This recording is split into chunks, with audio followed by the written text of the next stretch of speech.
नमस्कार दोस्तों, एक बार फिर से आप सभी का स्वागत है। दोस्तों, एक नए टॉपिक के साथ आज हम फिर मिल रहे हैं। आज का हमारा टॉपिक है साइट्रिक एसिड साइकिल। दोस्तों, ये टॉपिक जितना ही इम्पॉर्टेंट है उतने ही इंटरेस्टिंग वे में और उतने ही आसान तरीके से मैं आज आपके साथ डिस्कस करूँगा। बहुत ही आसान तरीके से एक ऐसी ट्रिक बताऊँगा जिससे आपको बिल्कुल तुरंत याद हो जाएगा, फटाफट आपको याद हो जाएगा। पूरी साइट्रिक एसिड साइकिल आपको चुटकियों में लर्न हो जाएगी। बस भागिएगा नहीं, पूरा वीडियो लास्ट तक देखिएगा। ट्रिक मैं बताऊंगा ऐसी कि तुरंत आपको याद हो जाएगा। तो डिस्कस करते हैं साइट्रिक एसिड साइकिल। हम लोग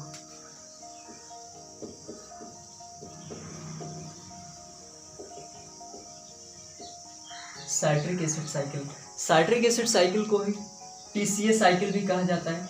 TCA cycle, try carboxylic acid cycle क्यों कहा जाता है हम लोग अभी डिस्कस करेंगे। उसके बाद इसे क्रेब्स साइकिल भी कहा जाता है। क्रेब्स साइकिल जो साइंटिस्ट ने क्रेब्स साइकिल को डिस्कवर किया उनका नाम क्रेब्स था। उन्हीं के नाम पे ये साइकिल का नाम पड़ा क्रेब्स साइकिल। तो सबसे पहले हम लोग जानते हैं कि क्रेब्स साइकिल होती कहाँ है। ये माइटोकॉन्ड्रिया के मैट्रिक्स में होती है, यानी कि जो माइटोकॉन्ड्रिया में फ्लूइड भरा हुआ था उसमें ये साइट्रिक एसिड साइकिल जो होती है वहीं पे होती है। साइट्रिक एसिड साइकिल कैसे शुरू होती है, इसका इनिशिएशन कैसे होता है। जैसे मान लीजिए हम कोई भी फूड मटेरियल लेते हैं, उसमें बेसिकली 3 चीज़ें होती हैं, कार्बोहाइड्रेट, फैट और प्रोटीन। ये तीनों जब मेटाबोलाइज होके अगर एसिटिल कोएंजाइम में कन्वर्ट हो जाए तो एसिटिल कोएंजाइम जो है वो साइट्रिक एसिड साइकिल को इनिशिएट करेगा। तो देखते हैं एक बार कैसे इनका फॉर्मेशन होता है, एसिटिल कोएंजाइम कैसे बनती है। मान लीजिए कार्बोहाइड्रेट है,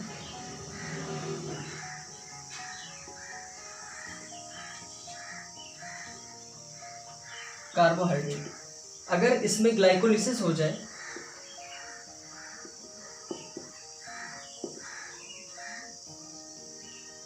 अगर इसमें ग्लाइकोलिसिस हो गया तो पायरुविक एसिड बनेगी और पायरुविक एसिड जो है वो कन्वर्ट हो जाएगी एसिटिल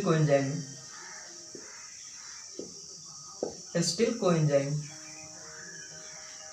अब अगर हम लोग फैट लेते हैं एज अ फूड मटेरियल, तो फैट में क्या होता है, कैसा मेटाबॉलिज्म होता है। इसमें होता है बीटा ऑक्सीडेशन का प्रोसेस होता है इसमें, बीटा ऑक्सीडेशन। उसके बाद अगर हम लोग ले रहे हैं प्रोटीन फूड में,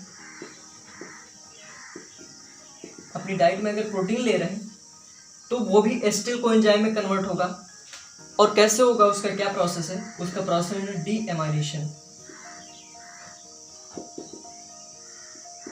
डीएमाइनेशन के थ्रू ये एसिटिल कोएंजाइम में कन्वर्ट हो जाएगा। ग्लाइकोलिसिस के थ्रू कार्बोहाइड्रेट कन्वर्ट होगा, बीटा ऑक्सीडेशन के थ्रू फैट कन्वर्ट होगा एसिटिल कोएंजाइम में, और प्रोटीन जो है वो डीएमाइनेशन के थ्रू एसिटिल कोएंजाइम में कन्वर्ट होगा। अब हम लोग जो साइट्रिक एसिड डिस्कस करेंगे, साइट्रिक एसिड साइकिल, वो कार्बोहाइड्रेट के रेफरेंस में डिस्कस करेंगे। कार्बोहाइड्रेट को हम अपना सबस्ट्रेट लेंगे और उसी पे आगे चलेंगे और उसे हम डिस्कस करेंगे। तो ग्लाइकोलिसिस के आखिरी में पायरुविक एसिड बनता है। 2 पायरुविक एसिड बनते हैं, 2 पायरुविक एसिड बनते हैं। तो पायरुविक एसिड जो है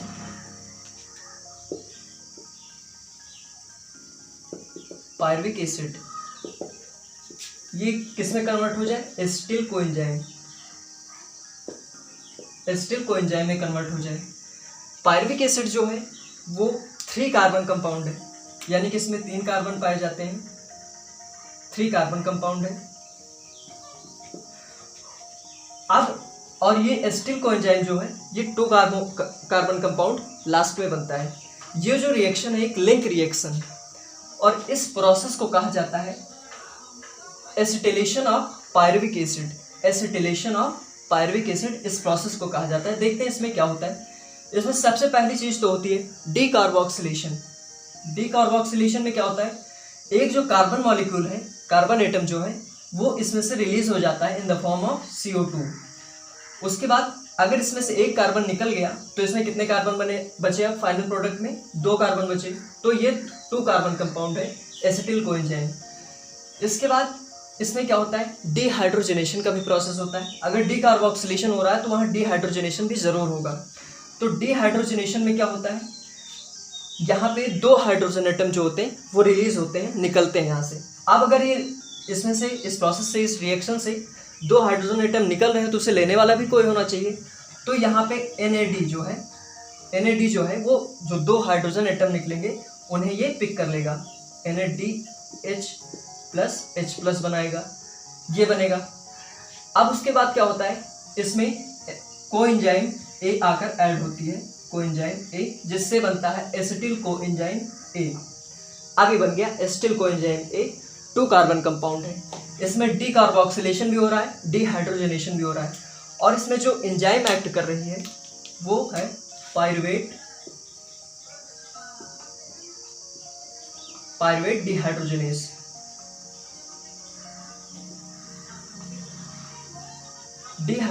पायरुवेट डिहाइड्रोजनेस जो एंजाइम है वो इस पे एक्ट कर रही है पायरुविक एसिड पे और बना रही है एसिटिल कोएंजाइम में, और ये एक लेक रिएक्शन है और इसे हम कहते हैं एसिटिलेशन ऑफ पायरुविक एसिड।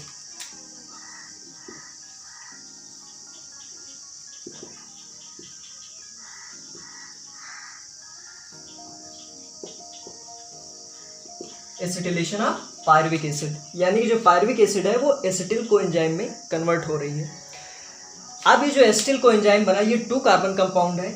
अब यही एक्ट करेगा एज ए स्टार्टर, वर्क करेगा किसके लिए, साइट्रिक एसिड साइकिल के लिए।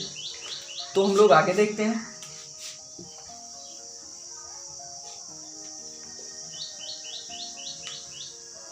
दोस्तों बहुत ही आसान तरीके से एक ऐसी ट्रिक बताऊंगा जिससे आपको फटाफट याद हो जाएगा। जाइएगा नहीं, पूरा वीडियो आखिरी तक देखिएगा ज़रूर, तभी समझ में आएगा, वरना बहुत टफ टॉपिक है, आसानी से समझ में आने वाला नहीं है। अब क्या होगा, यहाँ पे क्या बना था, एसिटिल कोएंजाइम A बना था हमारा।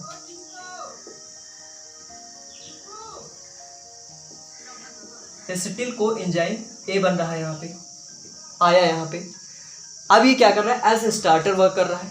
उसके बाद क्या होगा, ये 2 कार्बन कंपाउंड है, लेकिन एक स्टेबल प्रोडक्ट बनाने के लिए, एक स्टेबल कंपाउंड बनाने के लिए इसे 6 कार्बन कंपाउंड का होना ज़रूरी है। तो ये स्टेबल कंपाउंड कैसे बनेगा, अब इसके पास तो 2 ही कार्बन है। अब अगर मान लीजिए यहाँ पे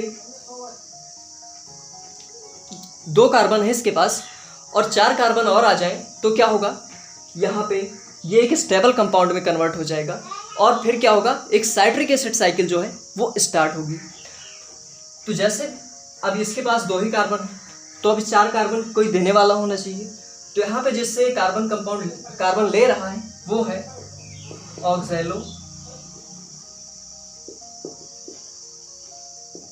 ऑक्सैलो एसिटिक एसिड है। इससे क्या कर रहा है, ये 4 कार्बन कंपाउंड है, ये कैसा है 4 कार्बन कंपाउंड है, ये कैसा है 2 कार्बन कंपाउंड है, 2 कार्बन कंपाउंड है।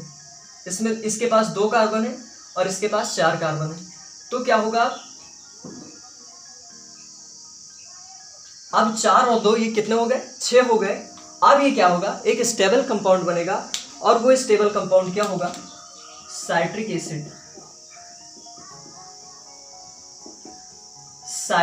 बनेगा यहाँ पे। अब ये साइट्रिक एसिड बन गया और इसमें कितने कार्बन है, ये 6 कार्बन कंपाउंड है और ये एक स्टेबल कंपाउंड है and it is the first stable compound of the citric acid cycle. That's why the name of this cycle is called citric acid cycle.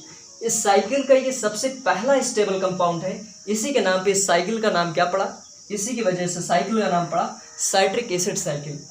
अब इसे ट्राई कार्बोक्सिलिक एसिड साइकिल भी कहते हैं या TCA साइकिल भी कहते हैं। तो क्यों कहते हैं इसे, तो जो ये साइट्रिक एसिड का जो स्ट्रक्चर होता है वो कुछ ऐसा होता है।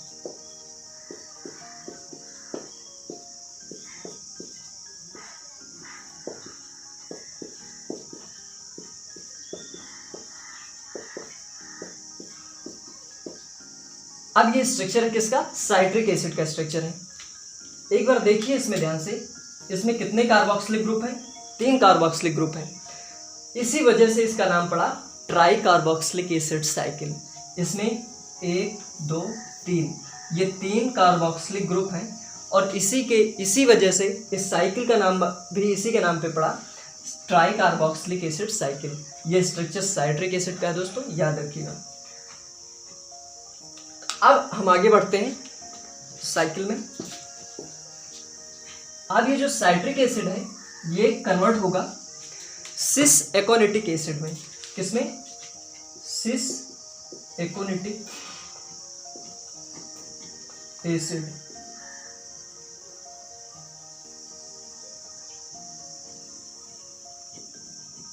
सिस एकोनिटिक एसिड में कन्वर्ट होगा ये। और ये कितने कार्बन का कंपाउंड है? ये भी 6 कार्बन कंपाउंड है। और इसमें जो एंजाइम एक्ट कर रही है वो एकोनिटेज एंजाइम। कौन सी एंजाइम है? एकोनिटेज। एकोनिटेज एंजाइम यहाँ पे वर्क कर रही है। और यहाँ पे क्या हो रहा है? एक वाटर मॉलिक्यूल जो है वो यहाँ से रिलीज हो रहा है। एक वाटर मॉलिक्यूल यहाँ से रिलीज हो रहा है। अब सिस एकोनिटिक एसिड जो है वो कन्वर्ट होगा, ये किस में कन्वर्ट होगा? आइसोसाइट्रिक एसिड। ये कन्वर्ट हो जाएगा आइसोसाइट्रिक एसिड में। और यहाँ पे जो एंजाइम एक्ट करेगी वो है आइसोसाइट्रेट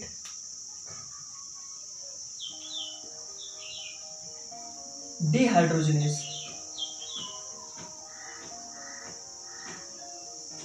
आइसोसाइट्रेट डिहाइड्रोजनेज यहाँ पे एंजाइम एक्ट कर रही है। और यहाँ पे क्या हो रहा है? एक वाटर मॉलिक्यूल जो है वो आके ऐड हो रहा है। यहाँ तक समझ में आ गया? अब इसके बाद हम लोग चलते हैं इसके आगे। तो आइसोसाइट्रिक एसिड बन गया है। अब क्या बनेगा यहाँ पे?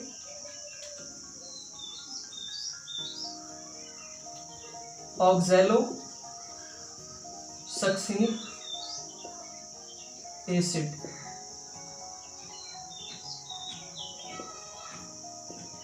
ऑक्सैलो सक्सिनिक एसिड का फॉर्मेशन हो रहा है।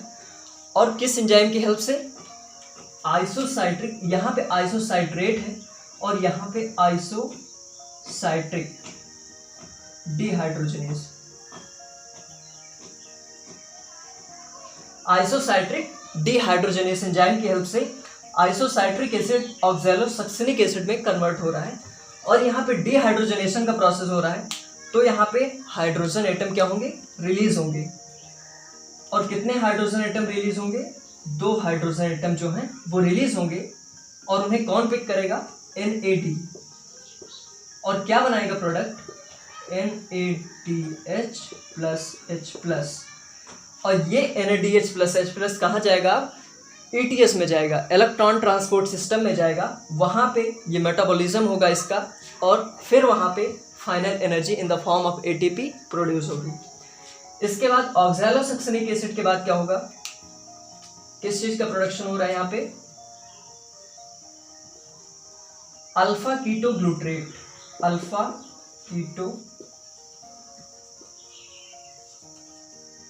कीटो ग्लूट्रेट का यहाँ पे क्या हो रहा है? फॉर्मेशन हो रहा है। और एंजाइम कौन सी वर्क कर रही है? D carboxylase.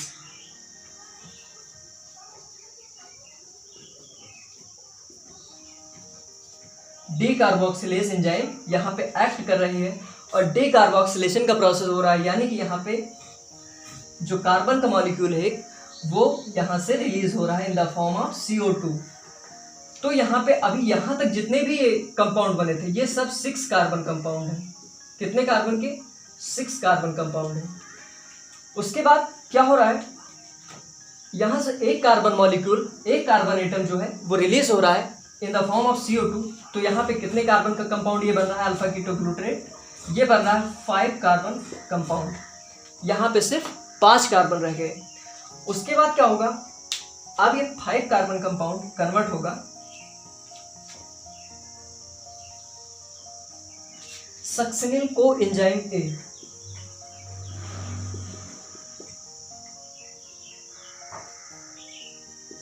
सक्सिनिल को एंजाइम A में कन्वर्ट हो रहा है। अब यहाँ पे कौन सी एंजाइम लग रही है? Alpha keto glutarate dehydrogenase. Alpha कीटो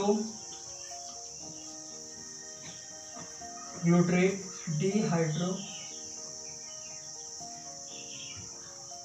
alpha keto glutarate dehydrogenase enzyme work कर रही है। यहाँ पे भी क्या हो रहा है? डी कार्बोक्सिलेशन का प्रोसेस हो रहा है। तो डी कार्बोक्सिलेशन में क्या हो रहा है? यहाँ से एक कार्बन मॉलिक्यूल क्या हो रहा है? रिलीज हो रहा है in the form of CO2। CO2 एक रिलीज हो रहा है यहाँ से। तो अब यहाँ पे कितने कार्बन का ये कंपाउंड बच रहा है, यहाँ पे अब सिर्फ 4 कार्बन कंपाउंड बच रहा है। डीकार्बोक्सिलेशन हो रहा है तो यहाँ पे डिहाइड्रोजनेशन भी होगा। डिहाइड्रोजनेशन जो होगा वो यहाँ पे कौन इसके हाइड्रोजन को पिक करेगा, NAD, और ये बनाएगा NADH plus H+, NADH plus H+ बनाएगा। उसके बाद सक्सिनिल कोएंजाइम A बन रहा है तो यहाँ पे क्या हो रहा है, एक कोएंजाइम A भी आकर यहाँ पे ऐड हो रहा है, कोएंजाइम A ऐड हो रहा है, तभी तो ये कोएंजाइम A बन रहा है, सक्सिनिल कोएंजाइम A बन रहा है। अल्फा कीटोग्लूटरेट डिहाइड्रोजनेस एंजाइम लग रही है जिसकी हेल्प से ये कंपाउंड बन रहा है।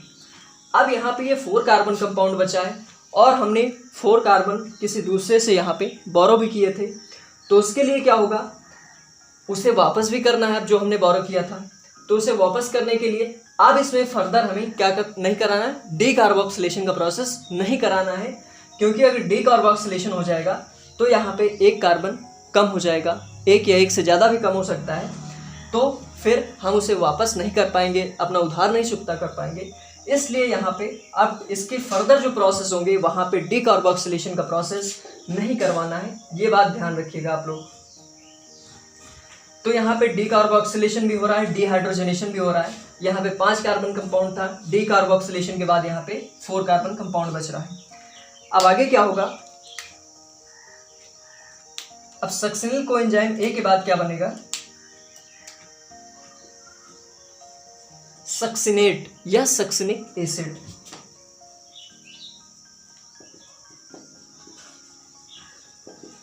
सक्सिनिक एसिड बन रहा है यहाँ पे, और यहाँ पे एंजाइम कौन सी वर्क कर रही है, सक्सिनेट थायोकाइनेस। सक्सिनेट थायोकाइनेस वर्क कर रही है और यहाँ पे एक डायरेक्ट एनर्जी का फॉर्मेशन हो रहा है in the form of ATP। यहाँ पे ADP प्लस इनऑर्गेनिक फॉस्फेट, तो यहाँ पे क्या बनेगा, ATP का फॉर्मेशन होगा। जो इकलौता इस साइकिल में डायरेक्ट एनर्जी का फॉर्मेशन हो रहा है वो है ATP। ये डायरेक्ट एनर्जी बन रही है यहाँ पे ATP, यहाँ पे फर्दर कोई भी प्रोसेसिंग की जरूरत नहीं है। उसके बाद सक्सिनिक एसिड के बाद बनेगा यहाँ पे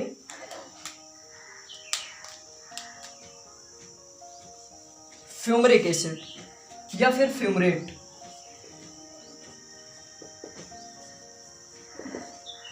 फ्यूमरिक एसिड का फॉर्मेशन हो रहा है। अब यहाँ पे जितने भी कंपाउंड बन रहे हैं ये कितने कार्बन के हैं, ये सब 4 कार्बन कंपाउंड बन रहे हैं। कितने कार्बन कंपाउंड, 4 कार्बन, ये सब 4 कार्बन कंपाउंड है। अब यहाँ पे कौन सी एंजाइम वर्क कर रही है, यहाँ पे फ्यूमरेस डिहाइड्रोजनेस।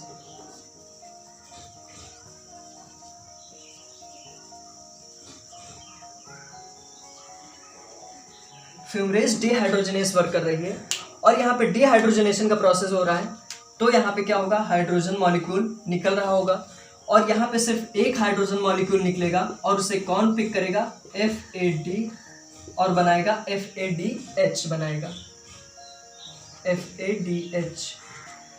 अब उसके बाद क्या होगा, ये जो फ्यूमरिक एसिड बना है ये कन्वर्ट हो जाएगा मैलिक एसिड में।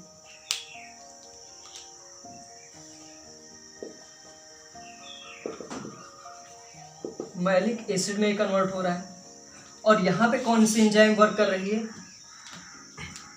Fumarase enzyme. कौन सी एंजाइम वर्क कर रही है, फ्यूमरेज। फ्यूमरेज एंजाइम वर्क कर रही है और यहाँ पे एक वाटर मॉलिक्यूल जो है वो आके ऐड हो रहा है, एक वाटर मॉलिक्यूल यहाँ पे ऐड होगा, H2O मॉलिक्यूल ऐड हो रहा है। उसके बाद ये अभी मैलिक एसिड जो है 4 कार्बन कंपाउंड है, जो कि अब ये डायरेक्ट 4 कार्बन कंपाउंड है, अब ये डायरेक्ट चला जाएगा इसमें ऑक्सैलो एस्टिक एसिड में। ऑक्सैलो एस्टिक एसिड में चला गया और यहाँ पे अब कौन सी एंजाइम वर्क करेगी, मैलिक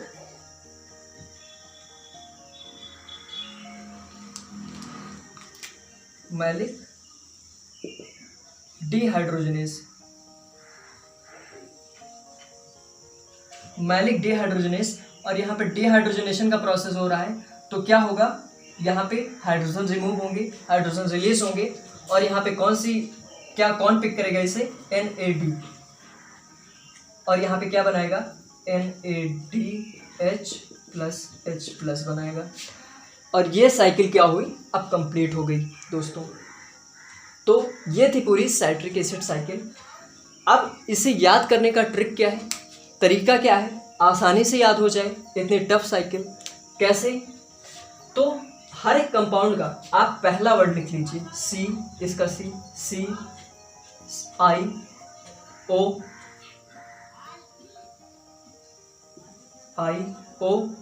अल्फा, हर एक कंपाउंड का पहला वर्ड हमें यहाँ पे लिखना है, S, फिर यहाँ पे F, फिर M, फिर O।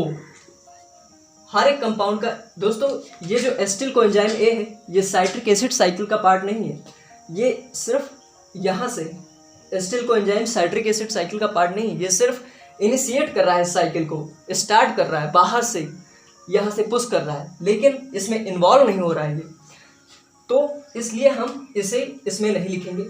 तो यहाँ पे हर एक कंपाउंड का हमने पहला वर्ड लिख लिया है।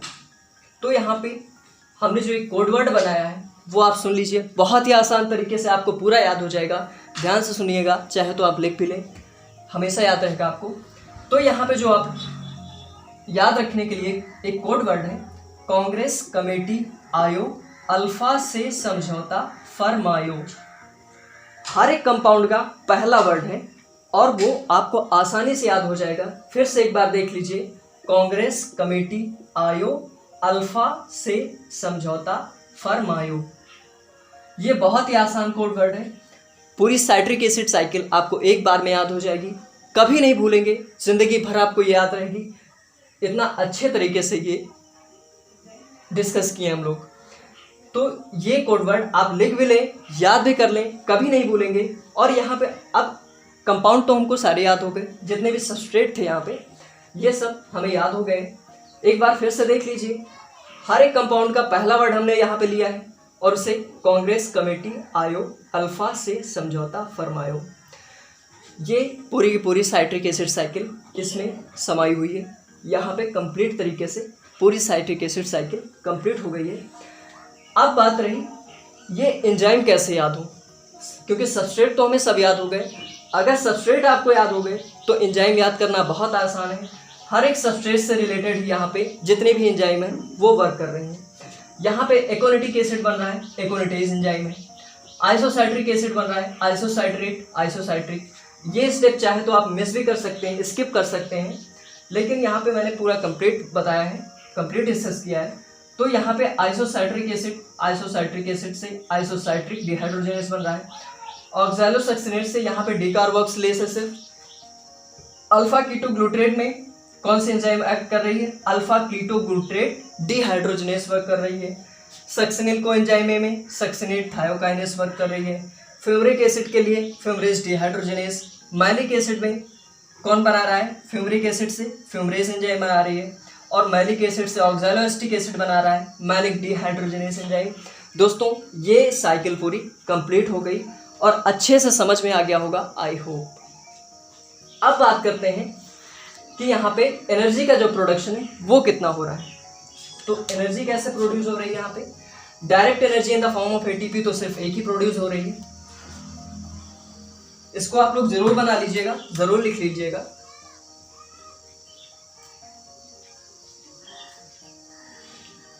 अब यहाँ पे हम देखते हैं कि कैसे कौन कौन सी एनर्जी प्रोड्यूस हो रही है, कैसे कैसे कितनी एनर्जी प्रोड्यूस हो रही है। तो यहाँ पे एक NADH+H+ ये बन रहा है, एक NADH+H+ ये बन रहा है, और एक NADH+H+ ये बन रहा है। तो टोटल 3 NADH+H+ बन रहे हैं।